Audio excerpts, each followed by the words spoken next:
So, welcome to today's Supercharged podcast. Now, today is a slightly unusual day because actually I'm going to proxy myself and transfer my energy and brain into Keith, which actually you should also listen to another podcast that me and Keith are doing where we're interviewing Keith because he actually is able to transfer thought and energy, but that's the discussion of another podcast. But in today's podcast, Keith is going to interview us, or we're basically going to have a discussion about the memory of water, a lot of the science, some of the science that's come out of Russia, and all that type of stuff, because it's quite a common sort of set of inquiries that we get through email that we thought we would answer today. So. Well, I'm going to hand over to Keith, who's probably going to hand back to me. So this will be fun. I'll hand it back in a couple of ways. But yeah, we've had a lot of discussions going on amongst the practitioners concerning imprinting. Like, how do we imprint? How does that work? How does water hold information? How do we hold information? So we were speaking yesterday, I guess, Harry, about the new things that you've discovered with the study of water in memory and imprinting. So we mentioned some things coming out of Russia, you just said a minute ago. So what's the new stuff? What's the new word on the street? What's the new stuff? Well, I think as we're getting into the new stuff, I'll give it a tiny bit of old stuff too. So a lot of this field basically came out of the field of homeopathy. You know, when homeopathy was invented 230 odd years ago by Samuel Hahnemann, he obviously noticed all of these effects, and actually homeopathy became one of the most sort of dominant healing paradigms during the 18th century. It was used by the royal families and presidents, sort of all of the elite, actually, until about 110 years ago, till the sort of the dominant the biochemistry industrial complex came along, and they didn't like the idea of homeopathy, and that was the end of it. Now Hahnemann actually he did originally prove homeopathy with what he called provings, but basically he would test out all of his dilutions on lots of patients at the time, and then they'd make absolutely meticulous notes on what would happen. And I can't quite remember the name. It was something called the completist. No, I can't remember the name. Anyway, it created this great.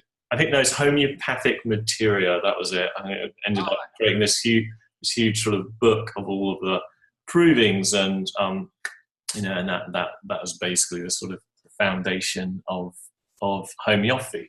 And as I say, then basically the sort of it got mostly destroyed and poo-pooed.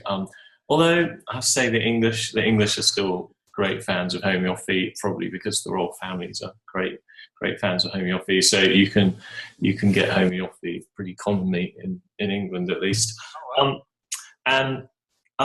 Anyway, so let's get into the sort of the topic of serious research. Now, if you go on the net, it's horrible, because the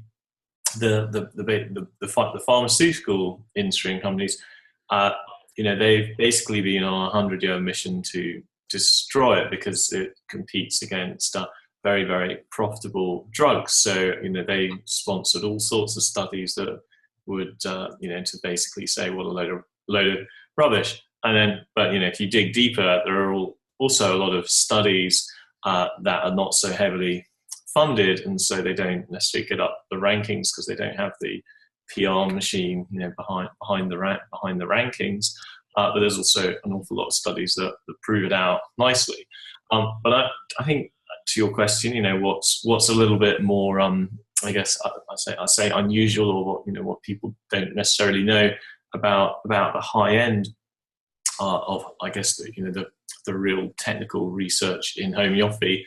So the Russians didn't basically have this problem, because there was a very large amount of Russian scientists that still exist today, but they were funded by the government in the Cold War. They didn't have the big pharma sort of monopolies influencing their research, and so they were much freer to work out, really how to actually heal people, what true science is. And this is true across the whole of the space of energy medicine, and that's probably a topic of another podcast. But today we'll just talk about water. So one of these scientists, he was called Professor, I might pronounce his name wrong, but Konovalov. That's with an English accent. Yeah. And what he wanted to know, he was like, well, if homeopathy is true, when we dilute a chemical or a substance down to, they end up diluting it down to 10 to the power of, 10 to the power of minus 20, which is basically means you've diluted it logarithmically 20 times over. So that basically means there's no molecule left whatsoever in a particular sample. And what he found, he basically ran this experiment. We'd have distilled water that's been homeopathically diluted with the original substance.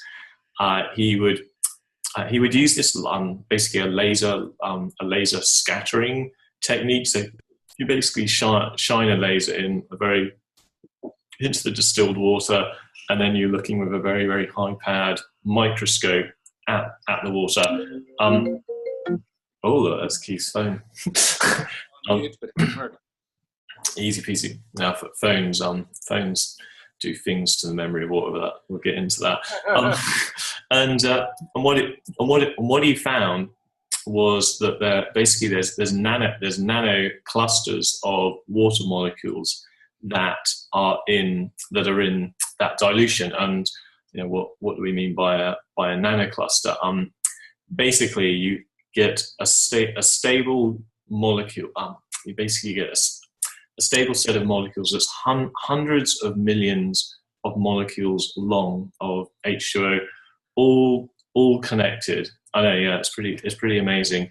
And they're all just sort of sitting there in their little clusters, in their little bubbles in the distilled water. And so you might say, well, would that happen anyway with distilled water? Answer is no. If you just take purely distilled water, no. And then another really, really interesting fact is if you do this in a Faraday cage, this phenomena also doesn't exist. You basically get no nano clusters formed. And so you might ask why again. Well, the short version is it only works in a.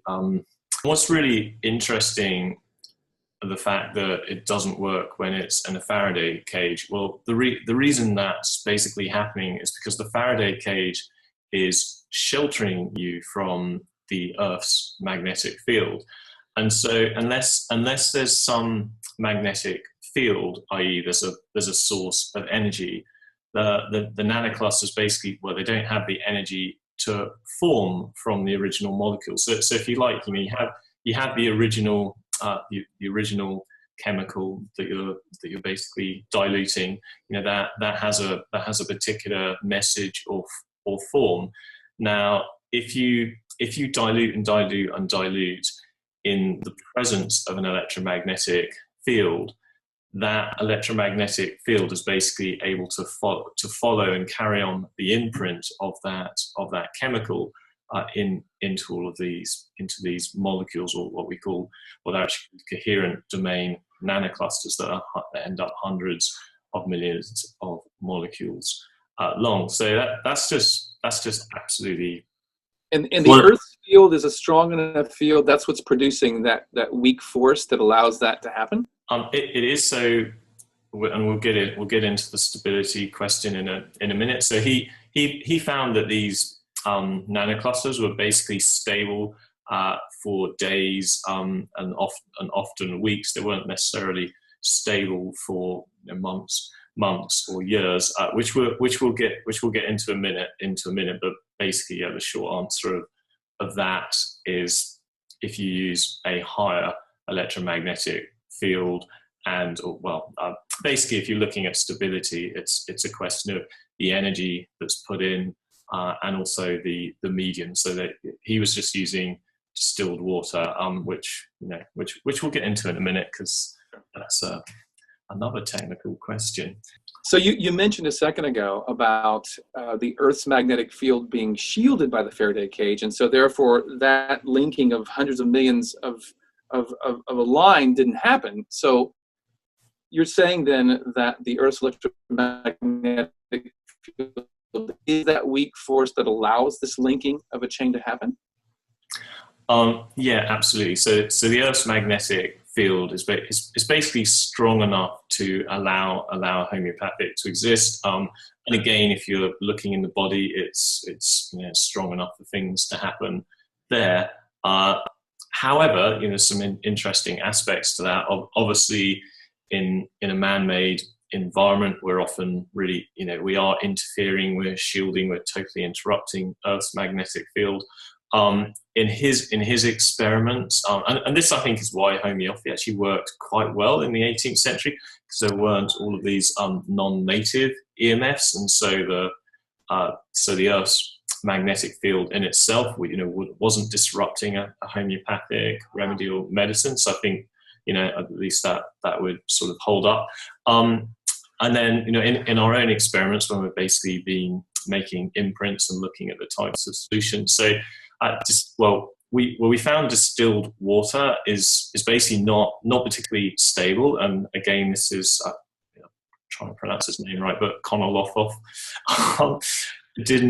he found these nanoclusters would basically last for hours and days. And in our own experiments, when we were working out how to make pharmaceuticals, so we tried distilled water, and we found basically it was a very weak imprint and not very stable, and it would disappear, which sort of follows what he found. So basically, if you use a lot of minerals,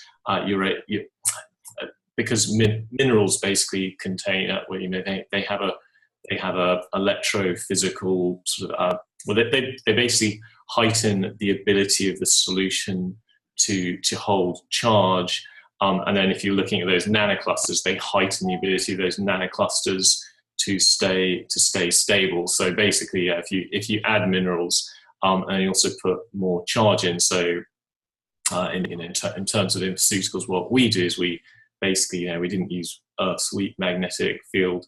We used 10,000 volt, very strong electromagnetic field, and that basically makes a strong imprint that lasts.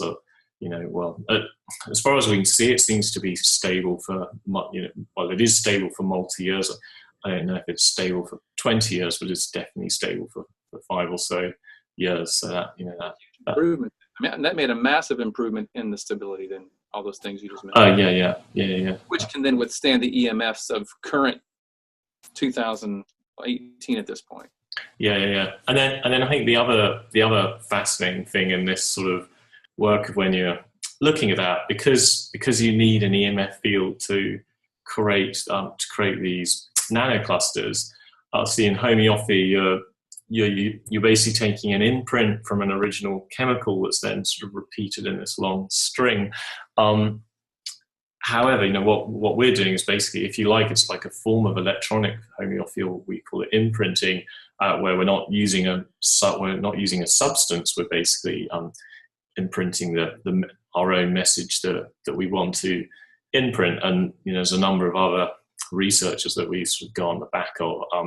It's the original, which I think I've talked about in other podcasts, but is Jack Benevist, who was looking at antibodies and was basically doing electronic copies of antibodies and finding that he could imprint those, and then then a mast cell would basically react as though it was an original antibody, but it was just an electronic copy.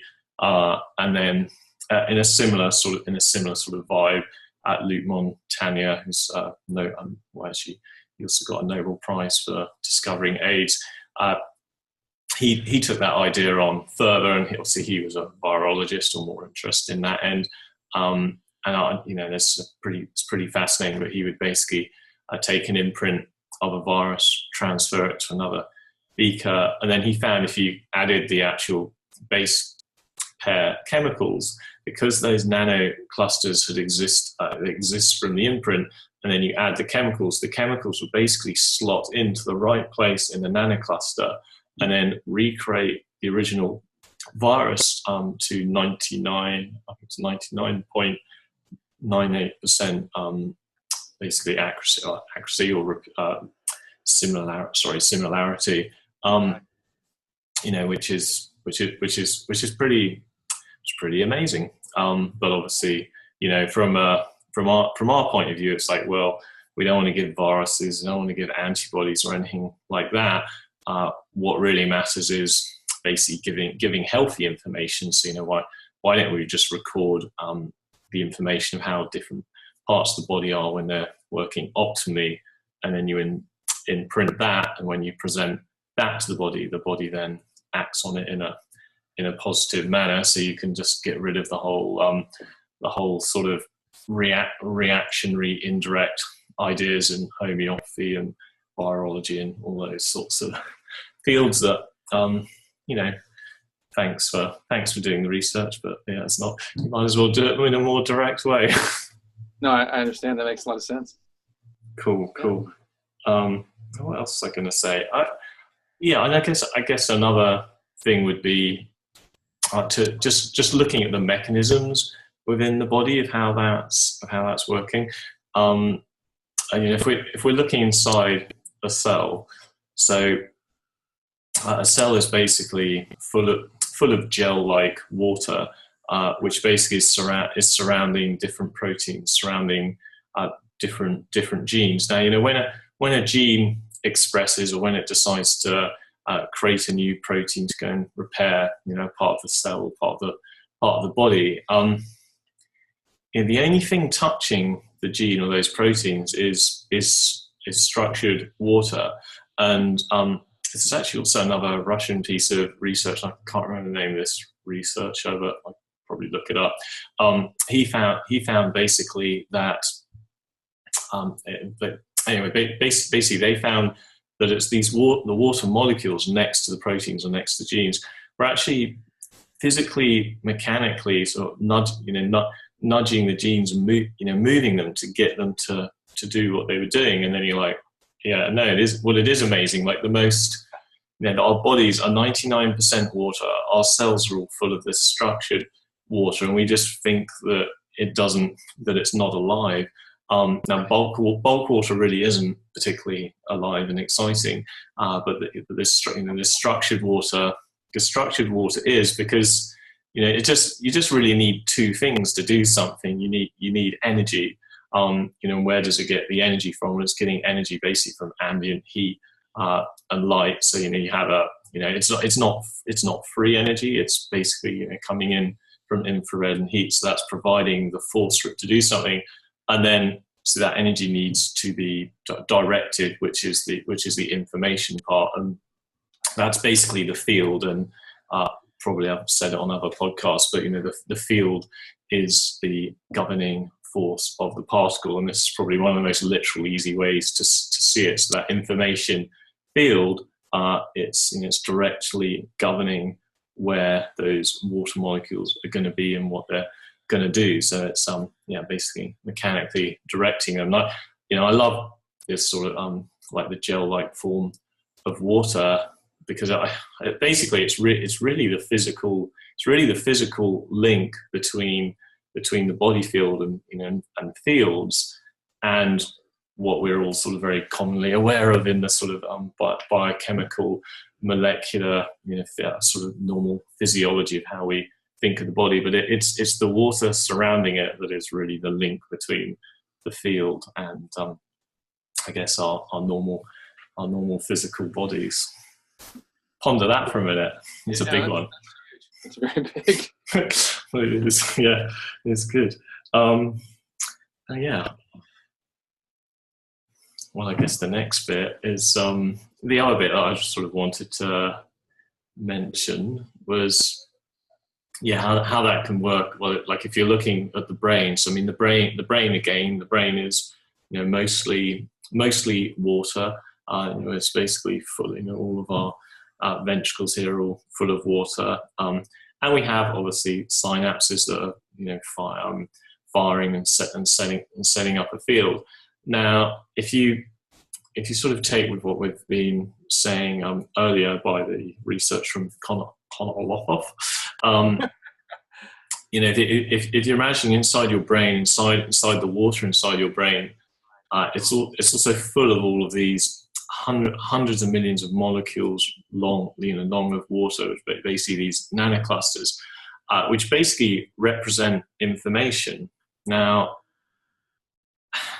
so if you're looking at that, it starts to ask the question: well, is that actually how memory and the brain is working? I mean, basically, we've totally ignored the water component inside our sort of ideas of intelligence and memory. Yet, water molecules are the most dominant, the most dominant component of the brain, and it's looking pretty. There's a lot of other ideas of like, do our brains actually record memory, or is it just recording into the structure of space? And is our brain some sort of great receiver antennae?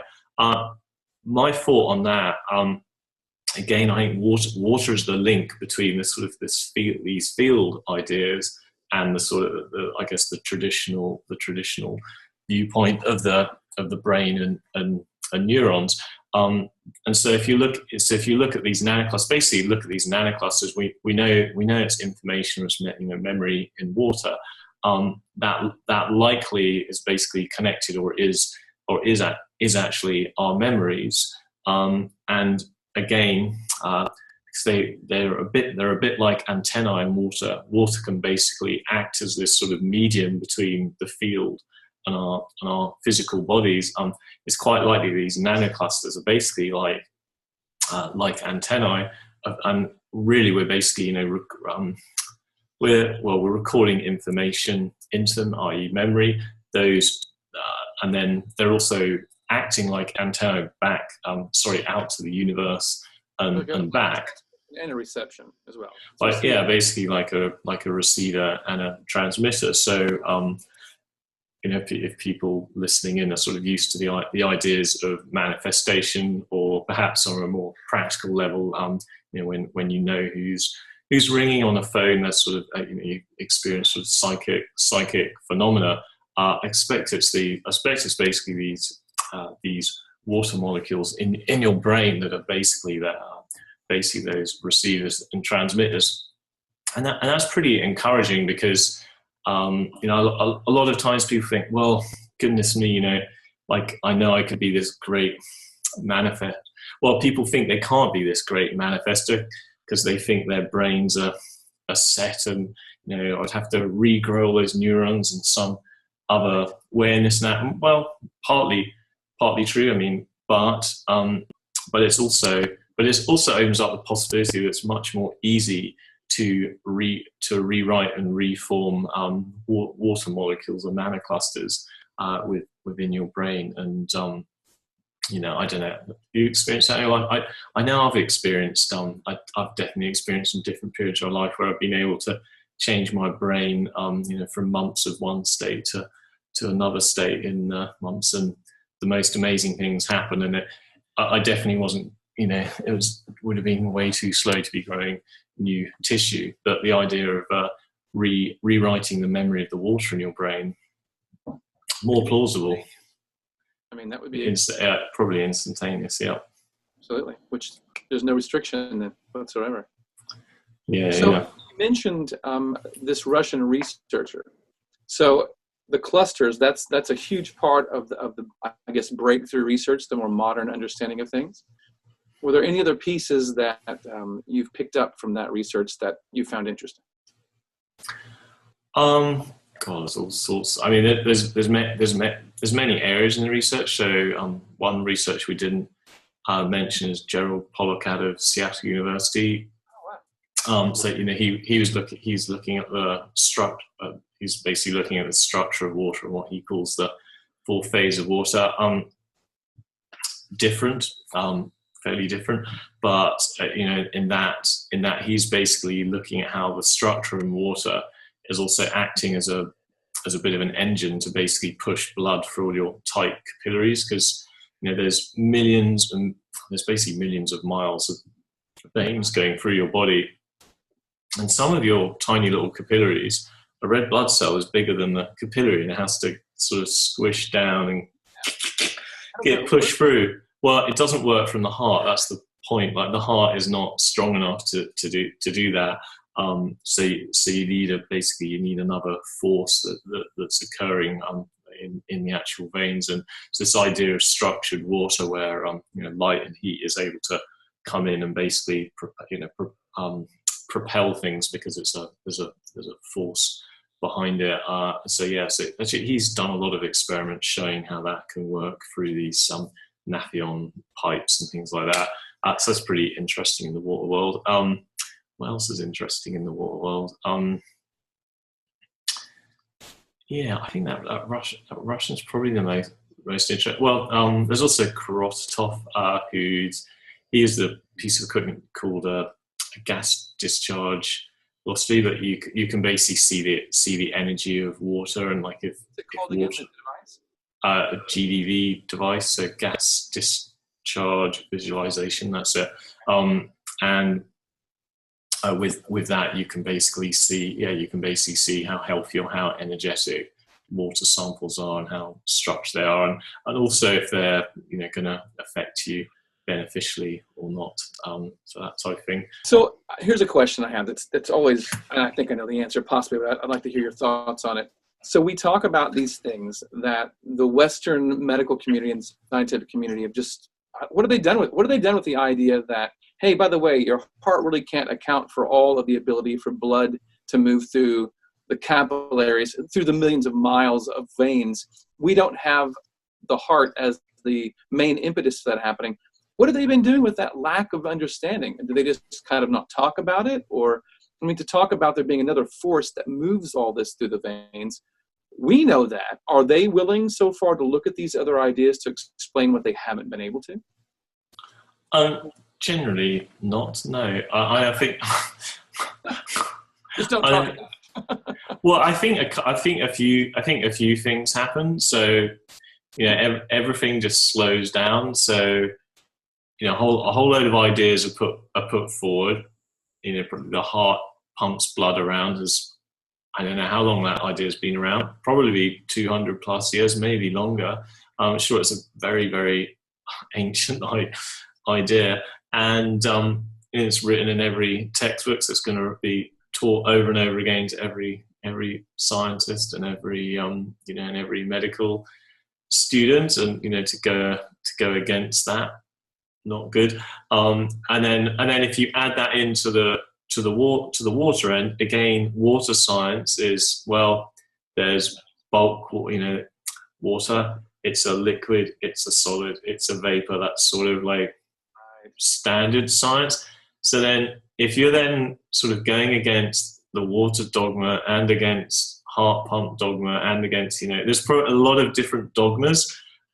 That's many battlefields, and most, pretty much every scientist is a specialist in a particular field, and so they know their field, and there's some idea over here that's going against their field, and they don't understand that field. They're not really interested. They're just going to say no, because they're an expert in their area, and that's the unfortunate thing about science. And you can see it in even just the structure of university. There's a physics department, a biology department, a chemistry department. Oh, and the med school is over there on another campus as well. They're not all commingling, exchanging ideas. Wouldn't that be great if they all had lunch together? But that doesn't happen. One another, it would be fantastic. And they could actually take these ideas on and have no ego about it, and then say, "Hey, how can we create?" Yeah, and then you add in money to the equation. And it's not necessarily evil. It's just how it is. It's just research and university. Obviously, they need their projects, their research financed. they can only get financing from certain sources, which means they're only going to do certain projects. And if a project is going to, upset the sponsor or this or that, I mean, it's not going to happen. It's not going to happen. They don't go there. So, so there's always a reason to stay, within the status quo. I mean, that's just the stability of, well, you could call it, I don't know, you could call it stable, right? Things are stable until status quo. Until too much force, or until people really realise that Emperor's closing on, and then everything becomes unstable. But so Gerald Pollock, he runs a water conference. Now he's got a department in Seattle University. He has to run his water conference in Bulgaria. Mostly because most of the open scientists, like some from Italy, some from Russia, around Europe, more of them are over there, and he can't run it in his university because the other professors would just kick him out. And actually they did try and kick him out, and he really had to fight the last few years to sort of keep his professorship there. So that's his is a very present real world example of what happens in science. But it's also an opportunity. These things are also an opportunity, and obviously people with open minds who don't care about the dogma.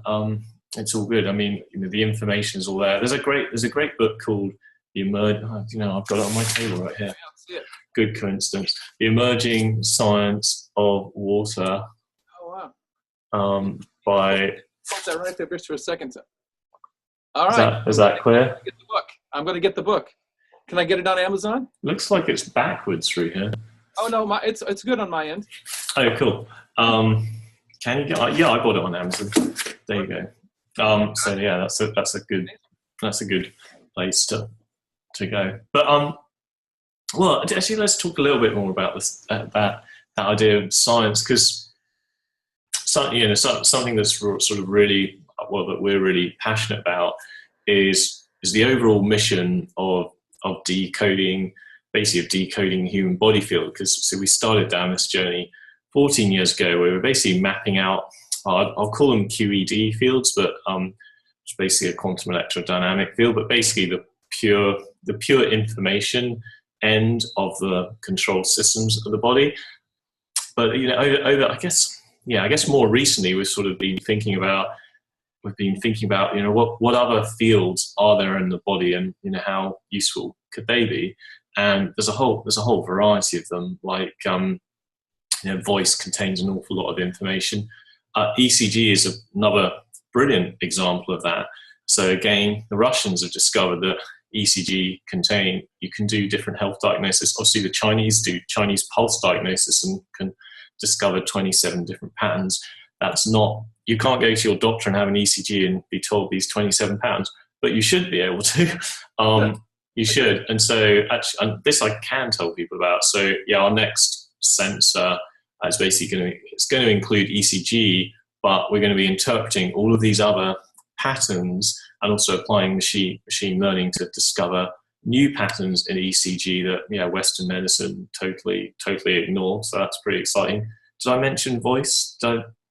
Just briefly. Yeah. Okay. I mean, again, there's an awful lot of information in voice.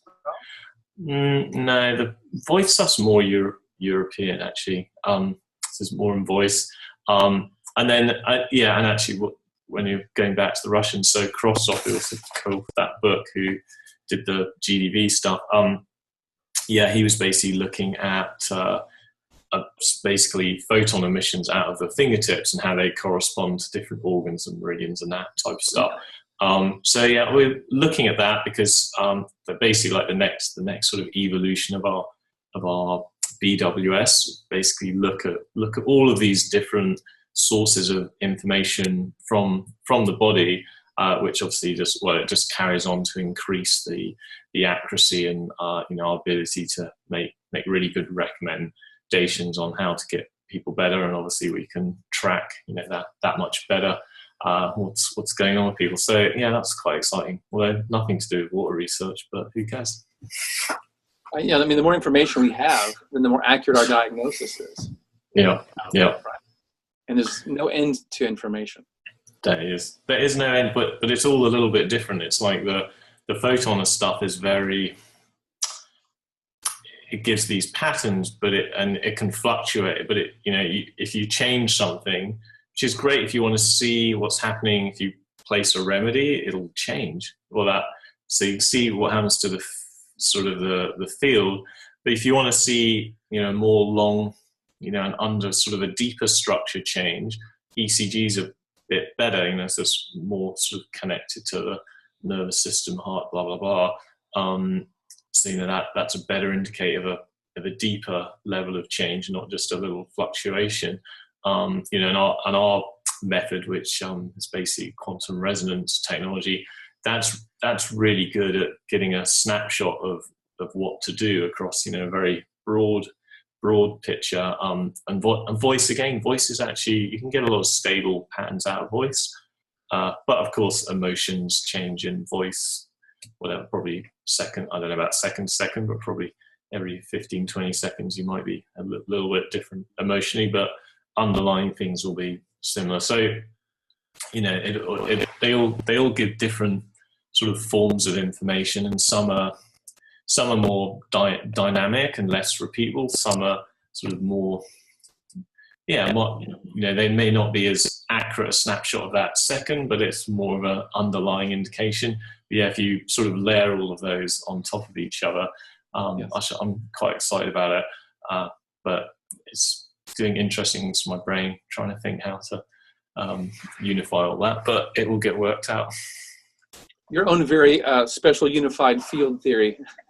As what? Yeah, the field analysis unified field theory.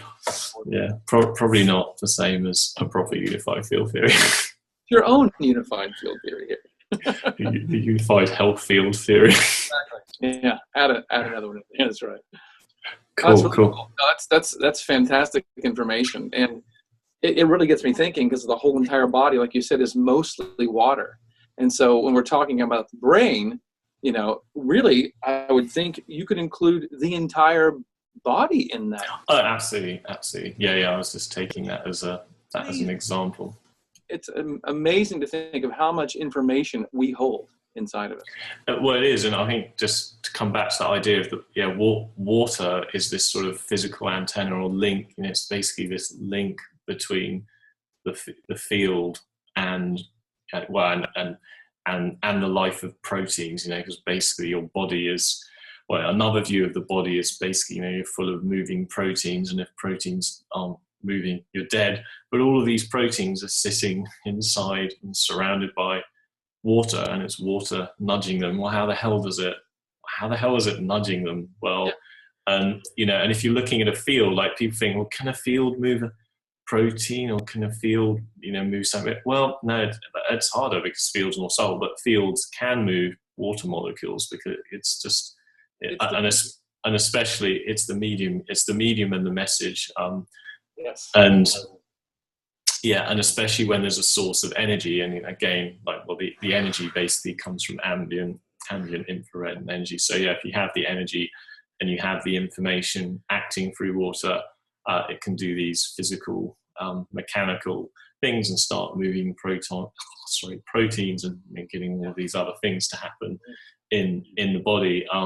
And yeah, there's a gazillion PhDs that need to be sort of totally looked through with all of that. But at least, sort of early indications are looking that is part of the picture of what's going on.